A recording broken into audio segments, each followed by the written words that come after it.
Now we have something that's called, or a concept called management buyout. Management buyout. And that is a straight giveaway. Management buyout. There are times when the management of a company are the ones who actually end up acquiring the company. So you have a company has been in operation for the past 20, 30 years. Maybe the owners are now thinking of again retiring, moving on to other things, and management being there for such a long time, seeing the profitability and also the potential of this company to be very viable in the future, may decide to come together and say, okay, let us acquire the company from its owners. One of the great benefits of this move, as you can understand, is where the managers were always there. They are the ones who were handling the affairs of the company. They know the ins and outs of the company. And so for them now to become new owners, put them in a very, very, very, very advantageous position in that they already are fully conversant with the full picture, okay, the current financial position, situation, potential, challenges, you name it, of this company. So that is what we refer to as a management buyout. Okay, so they become the owner, they acquire the shares from the original owners, or if it's a private company, they can do an outright buying of the company from owners. Again, this can be done through a leverage buyout. Okay, they come up with just a small amount of money from their pockets, so to speak, but they fund most of the acquisition um, through debt.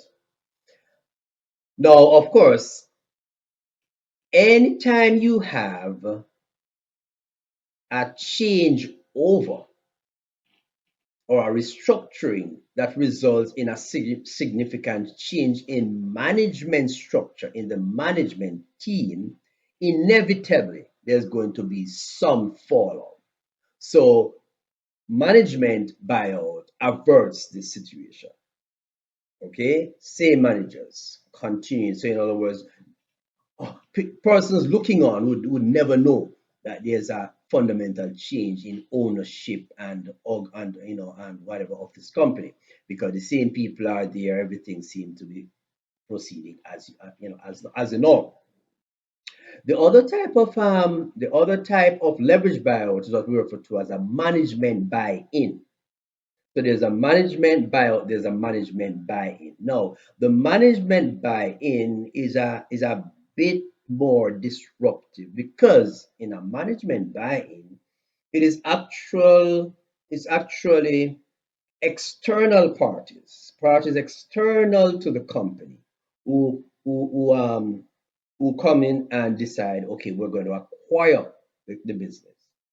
So they are coming from out, they're acquiring the business, so they're taking over. And I know a lot of us would be aware of being aware of or even suffer the reality of a change in management, change in ownership that brings with it some restructuring because for one, the purchasers are coming in. They want to remove all management that is there and put their own management in place. Why shouldn't they? So right away, we're going to have significant disruption in personnel at the very highest level, which is at the management level. So managers will go and new management team will come in, etc. Trickling down, there are a lot of times when the new owners are looking to critically analyze this company to ensure that all inefficiencies are identified and addressed. Sometimes they may decide, okay, department A is not worth keeping because of the minuscule contribution that it makes to the overall profitability of the company, possibly. So you'll find now that in addition to a management shift, there can always also be quite a bit of layoffs. Layoffs. Certain departments are closed, departments that used to be separate now merge, and because of that, there's no need for so many staff numbers there. So a lot of that will will happen when you have management buy-in. Okay, quite a distance. So you can see the significant difference between the management buy-in and the management buyout, where there's more stability and continuity in a management buyout. In a management buy-in, new individuals are coming in, and so they are displacing, removing the existing. And so that's a factor that is always worth considering. Um, Now, what are some of the benefits we mentioned a couple of them earlier on, okay?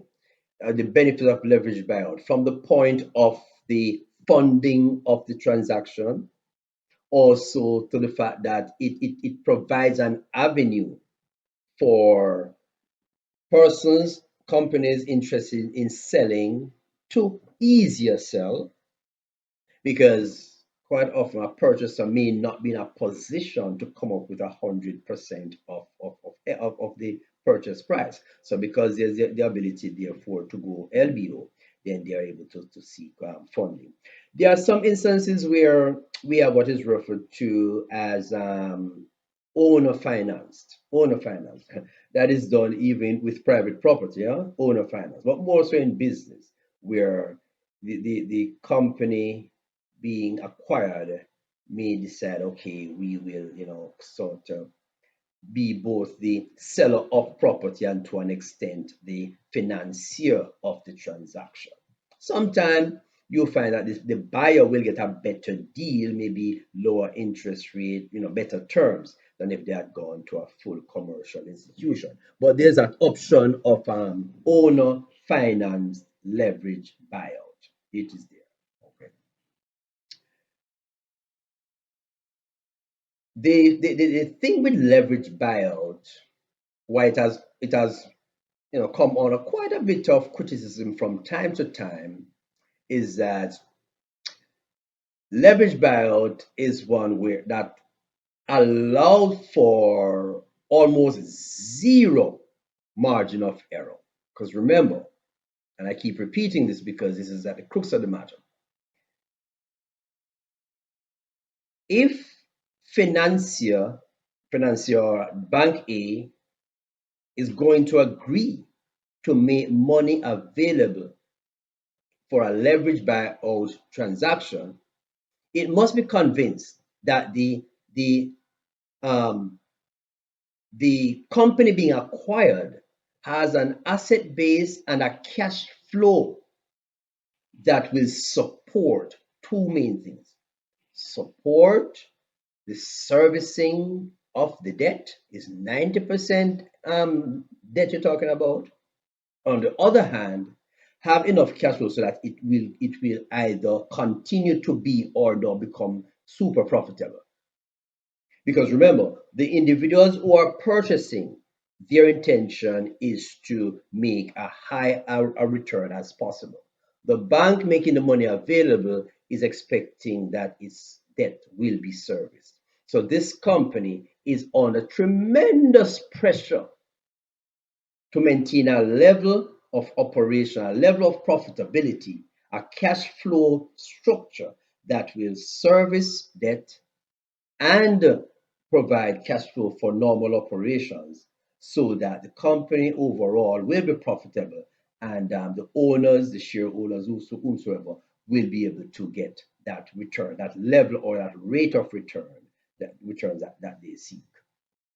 And that can be very, very, very, very difficult, because you and I know that when it comes to debt as opposed to equity, remember now, just kind of moving a little off tangent here.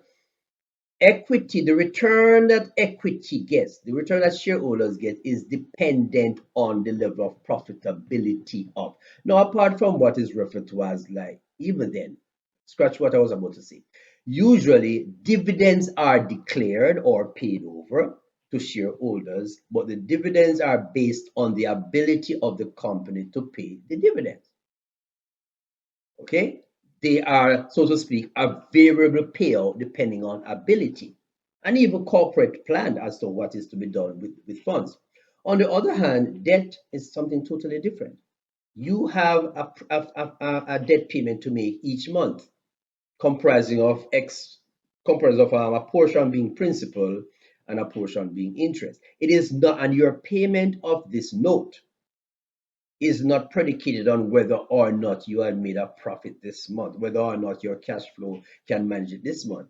It is a fixed cost because quite often, if you look at what they call an amortization schedule, which is just basically the listing of how a loan is repaid over time, showing the principal payment, repayment, and the interest repayment. You will notice, therefore, that it's a fixed amount, 700, 1,000, $5,000 each month.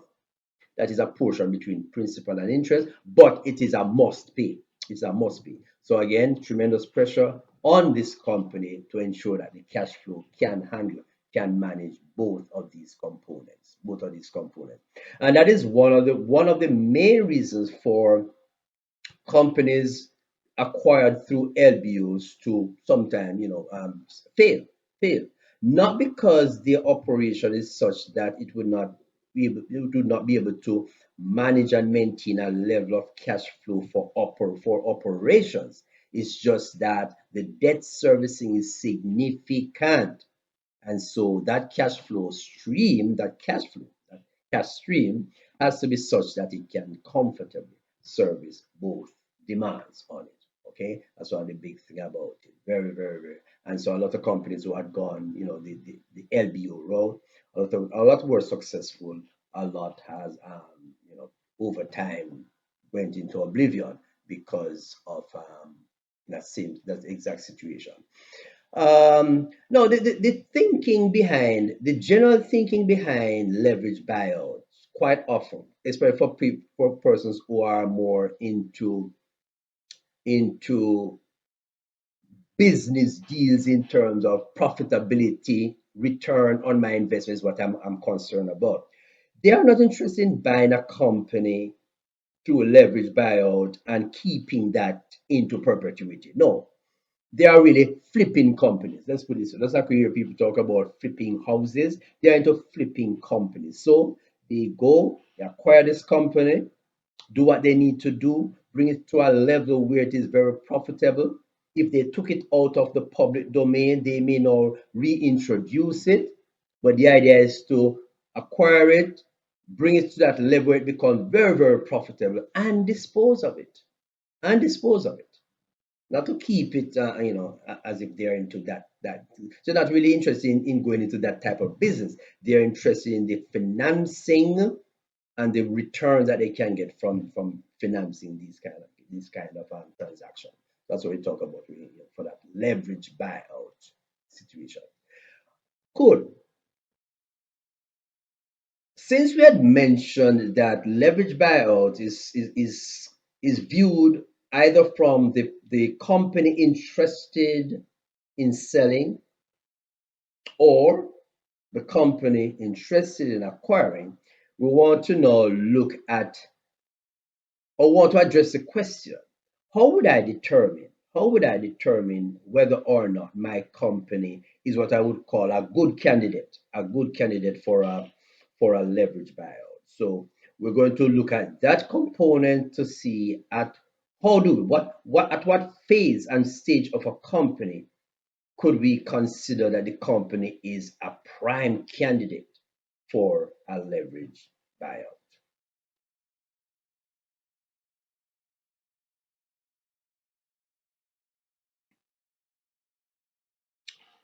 Now we talk about business cycle,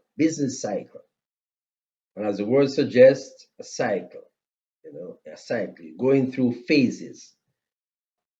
Terms like ebb and flow, up and down, those things come to mind. Business cycle, business fluctuation, and we are all familiar with those because business are not autonomous. They are subjected to all the forces of nature, the forces of economy, the forces of social pressure, you name it. So businesses are always going through ebbs and flows, transitionary periods, and as a business cycle.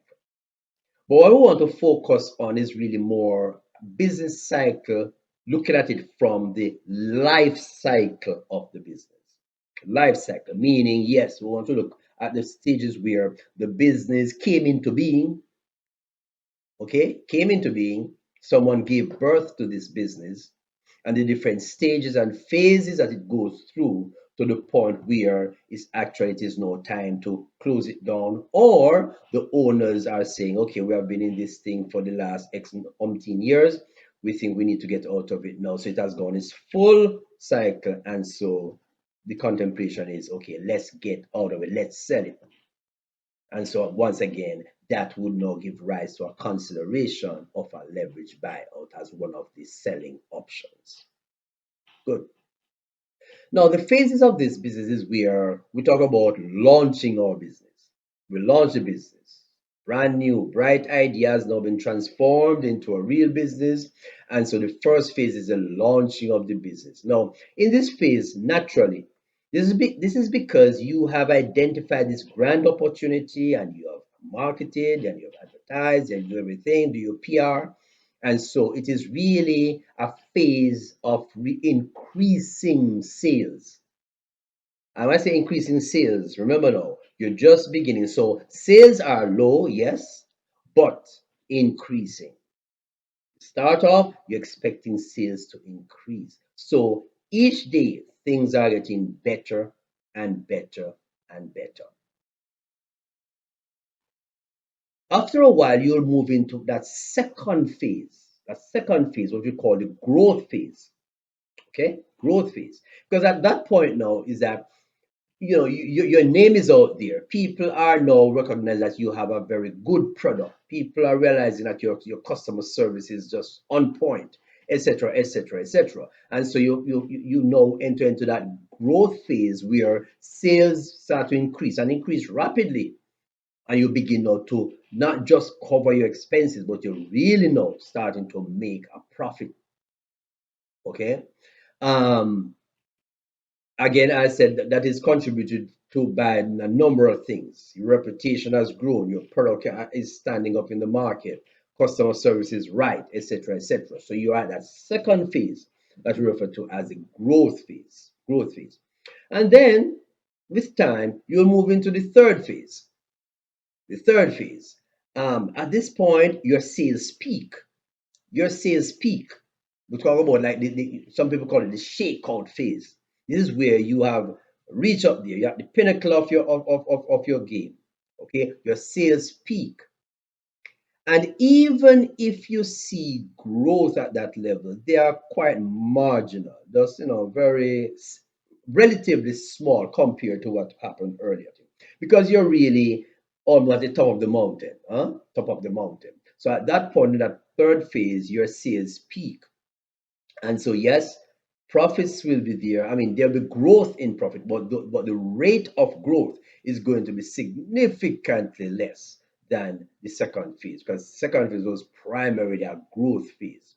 Okay, so you'll find that yes, sales are still increasing, though slowly, but it is possible now that profits, though still positive, may now be getting smaller and smaller and smaller. So you talk about, we talk about in economics the law of diminishing returns, meaning that there are still returns, there are still positives, you're still making a profit, but the size of the profit, the rate of increase or the rate of change in that profit, the rate of positive change in that profit, the size of that is getting smaller and smaller and smaller as time goes by. Still positive, but not that large a positive. Huh? So if you were making like a 40% profit, usually you'll find, okay, I see my profit is now just 30%, 25%. Still positive, still good, but you're actually having a diminishing return or diminishing profit at that phase, which is the third phase. Okay, so you're basically have reached a point where your business is saturated. More so, with the passing of time, you may have competitors who have entered the market. So with competitors entering the market, they're naturally going to find out.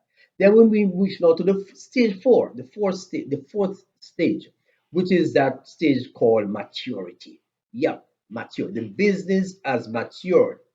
Now, once the business has matured, you're going to find that the business will begin to stagnate. A natural phenomenon. It will start to stagnate.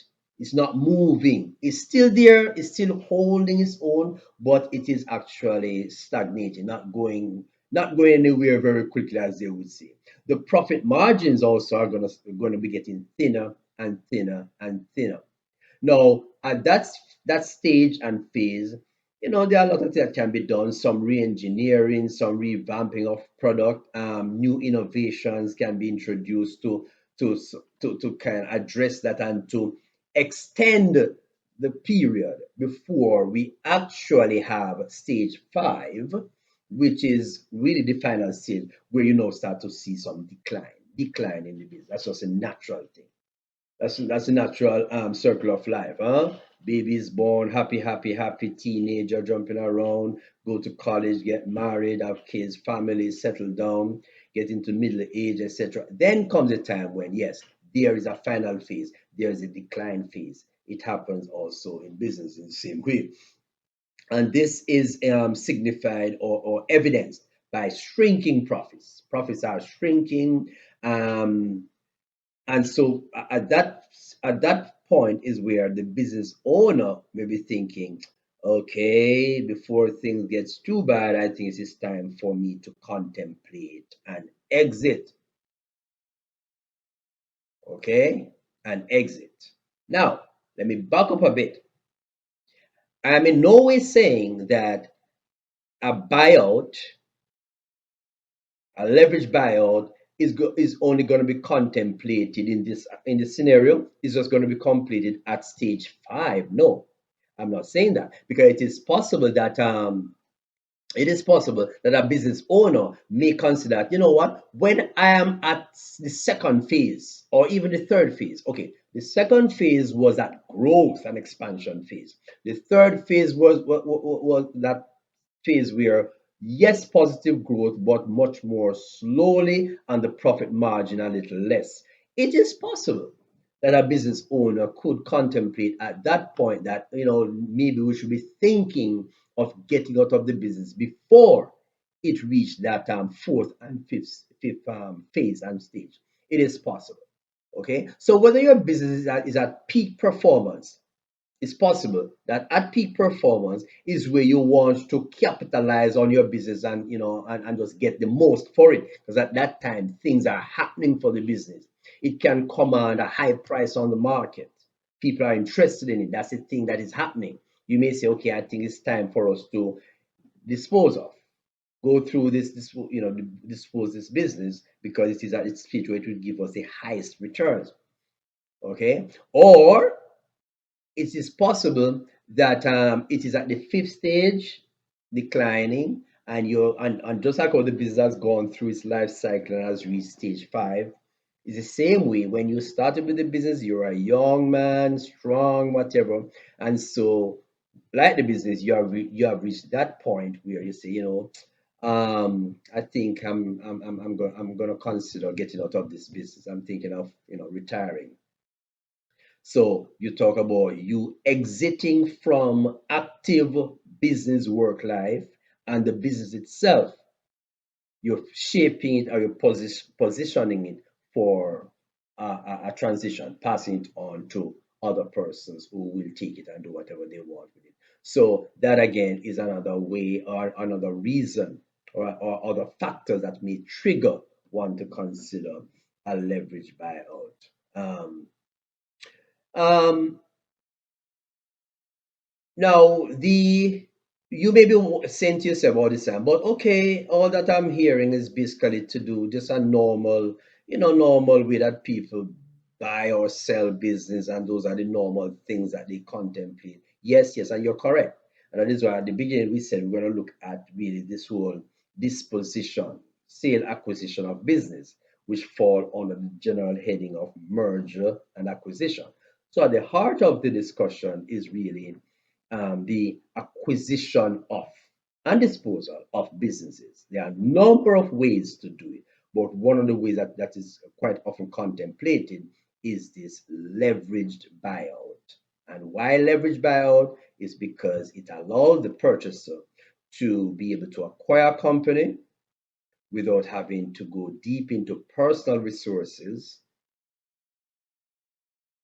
and at the same time, very important, not having to go in deep into personal resources or into company equity, one can access debt funding.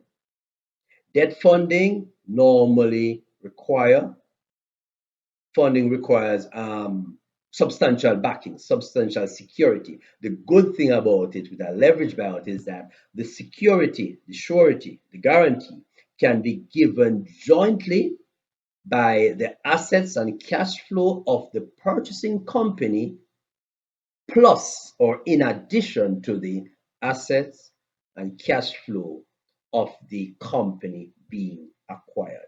So to wrap up, sometimes you hear people talk about um, hostile takeover, hostile takeover. And that's basically where a company is trying to resist being purchased. Yes, it happens. So company A wants to take over company B, but company B is not for it. But think about it. If company B is a publicly traded company, just an example, then hey, all company A has to do is just to acquire company B's shares and take over control. All right. And company B can also do it another way by just going straight to management and just make an offer and decide to fund the offer through a leverage buyout. Through a leverage buyout. So that is and that method of business acquisition has been used quite extensively by the very large corporations, large organizations, and it's something that is definitely worthwhile considering. As a matter of fact, you will recall a couple of I'm just trying to a couple of entities. I remember PetSmart was one, and Macy's, if I'm not wrong. PetSmart and Macy's, and I think also the Hilton hotels. I remember reading something. PetSmart, Macy's, the Hilton Hotel, and a few others comes to mind as those who had used leverage buyout as a way of of purchasing, disposing, revamping their operations. Um, most were successful in doing their thing because they were able to maintain a level of cash flow that was adequate to both service debt and provide operating cash flow, and that all of that translated into a leaner, meaner, more efficient operations, hence a higher rate of return or higher returns for shareholders. So, very good deal.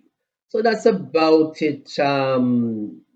On this on this machinery or on this vehicle to business acquisition. We look at leverage buyout as opposed to one trying to find a lot of equity, personal funds or personal business reserves to acquire. You can always go the route of that.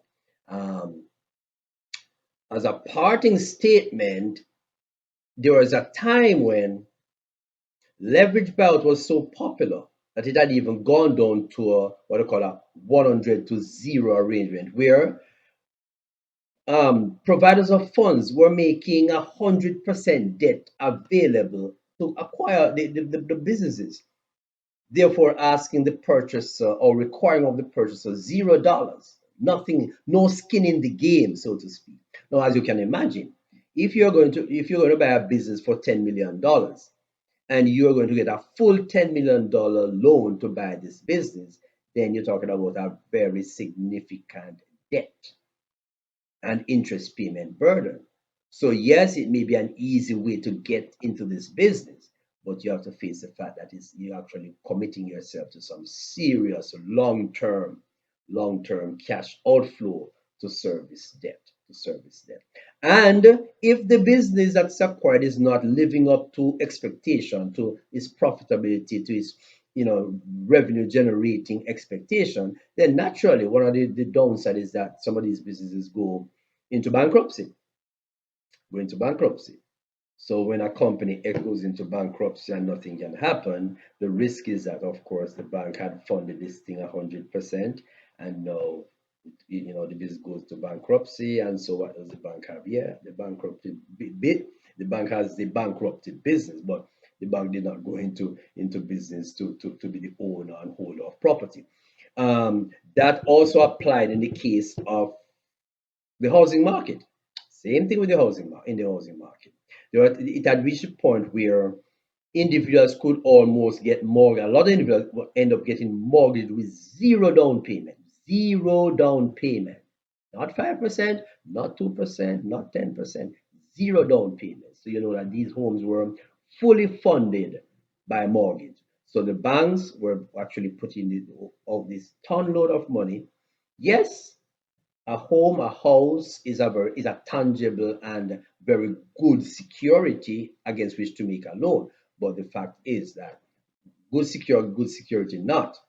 The debt needs to be funded, or else the bank is just gonna end up just holding the bag. And what they end up having therefore is a lot of foreclosures. People can't afford to pay these high interest rates because yes, when you give a man a mortgage of 400,000, full 400,000. The house is valued at say 400,000. You give him all 400,000 as a mortgage, and he's paying a whopping monthly monthly payment, making a monthly payment of some $3,000, $4,000. Then naturally, the risk of default is very, very high. So that was one of the things that hit the housing market, where a lot of people just could not continue to pay those monthly mortgages, and so they say, hey, you can take that house, keep it. So in the spirit of leverage buyout, those were really heavily leveraged. It's not really a buyout in this case, but the concept still applies. Those were really heavily leveraged. And the bank took that risk, and in a number of instances, it did not work out in their favor. All right, that's it for now. That's all for today. Leverage buyout, just thought I would share that with you so you actually understand this whole concept, and it may be something that you wish to contemplate if you're a business owner contemplating buying or acquiring. This may be something that you want to include in your bag of options. Naturally, and as usual, if you are interested in going that route, then you want to get with a financial advisor, a person who is very knowledgeable to guide you through, because most of these instruments, most of these vehicles have some level of complexities attached to them, included in them, that you really need to have the expert mind to walk you through so that you are crystal clear as to what you're getting yourself into. Cool. This is David from, I may not have introduced, but this is David from Etienne Business Solutions. That's my company. But we have our regular YouTube channel, which is Etienne's Place. So you can always find our podcast and some shorter videos on Etienne's Place. So I invite you to just check out Etienne's Place. We have quite a few videos there on a myriad of topics of subject matters. You can check it out, and you will find something that will definitely contribute to your success as a business person. So I invite you to check it out, but at the same time, when you're there, just remember not to forget to subscribe. Okay? Remember not to forget to subscribe to Etienne's Place. There you'll find a lot of resources that will help to guide you on this journey. So for now, bye, and we'll be speaking.